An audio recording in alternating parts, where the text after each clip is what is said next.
Тест номер 2. Клюшка Warrior. Внутренний ремонт.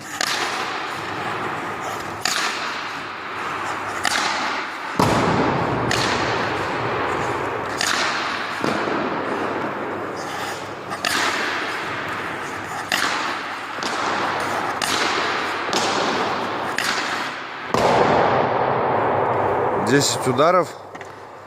Цело.